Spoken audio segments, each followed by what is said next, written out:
I'll say that last bit again because it bears repeating. There is no finer undergraduate education anywhere than the one offered by Dartmouth College. Hello, and welcome to the Dartmouth's first Fireside Chat. I'm Jonathan Pedde. I'm one of the opinion section editors here at the Dartmouth. On the afternoon of September 20th, Philip Hanlon, a member of the class of 1977, was inaugurated as Dartmouth's 18th president. Here to discuss this with me this evening are Emily Albrecht and Michael Beechert. They're both staff columnists in the opinion section here at the Dartmouth. Let's start with you, Emily. Who do you think gave the best speech on Friday afternoon, and why do you think this was the best particular speech? You know, I honestly thought that President Hanlon gave the best speech.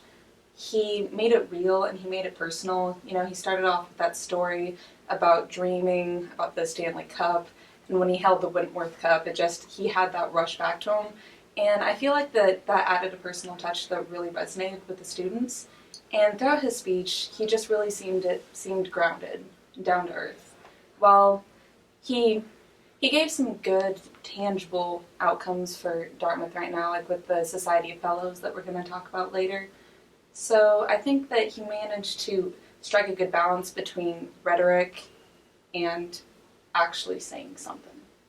Now, on to you, Michael. As Emily mentioned, Hanlon made two rather major announcements during his speech on Friday afternoon. The first, as Emily mentioned, was the Society of Fellows, which is designed to bring postdoctoral students to Dartmouth.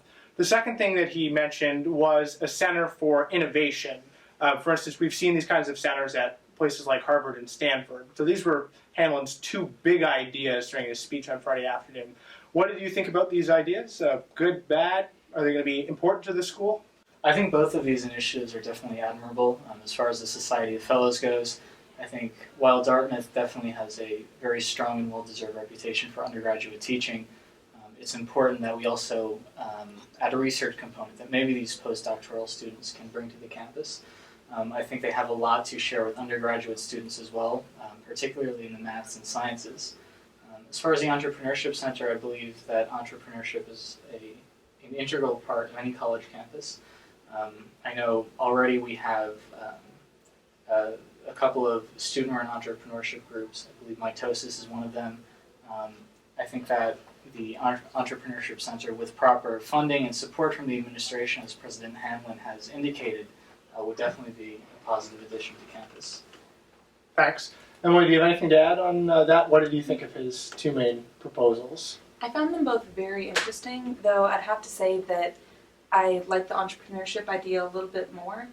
I think that a lot of students have great ideas, but they're afraid to get started on them. You know, it feels overwhelming. How do they implement this? Where do they go from there? So I think having a centralized resource center will really be able to help students take ideas and turn it into something.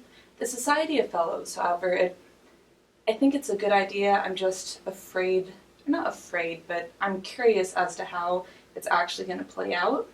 I think that because we're such a strong undergraduate institution, we need to make sure that those fellows also bring something to the undergraduate experience. Maybe they could pair up with one and do some sort of mentorship, meet with an undergraduate once a week, a couple times a term, whatever would work in their schedule. Maybe they can give guest lectures. I just want to make sure that it folds into campus and that it's not off in its own compartmentalized corner. Now, another question related to the subject of Hanlon's speech. Michael, were there any things that you were wishing to see in this speech that were not mentioned?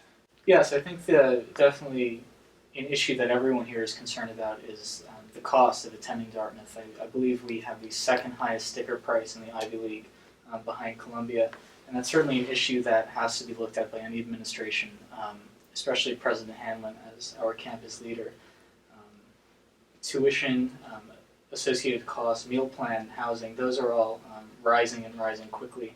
I think that if President Hanlon can find a way to cut costs and perhaps increase financially to make Dartmouth more affordable and more appealing to people who may not come from wealthy backgrounds, that would certainly attract a wider variety of people to campus, and it would make Dartmouth a better place. Interesting. Emily, was there anything that you would have liked to have seen in the speech? Well, I definitely agree that I wish she had touched upon our finances, because as we've seen in the Dartmouth itself, there's been a lot of outcry about that lately. I also wish that he touched on some aspects of campus culture, like the grade system. While I know that the Greek system can be a huge, huge benefit to some people in their lives, I do think that we need to have some other stronger options on campus just to even out the playing field a little bit. Not to bash the Greek system at all, as I said, I think it can be a very good tool, but it's not for everyone, and I wish that Hanlon had brought that up and let people know that he's aware of some of these problems and that he would help, like say the Columnists Center, work to find some other alternatives. Now, one last very quick question for the two of you. How long do you think Hanlon's going to stick around? Is he going to be a multi-decade president or a 3-year Jim Kim? I definitely don't think a 3-year Jim Kim. It's hard to say on a long-term basis, but I would say definitely more than five or 6 years, because it looks like that he wants to make Dartmouth a better place, and this is coming home for him. He feels at home here, so I think that he's going to stay for a while. Michael? Yeah, I agree with what Emily said, especially since President Hanlon is an alumnus. I think he does feel a connection to Dartmouth. I think 10 years would be my guess. I think a decade is generally what college presidencies at this level offer, and I hope that he's here for at least 10 years. Well, Michael, Emily, thank you for your time. And once again, thank you for joining us in the first Fireside Chat.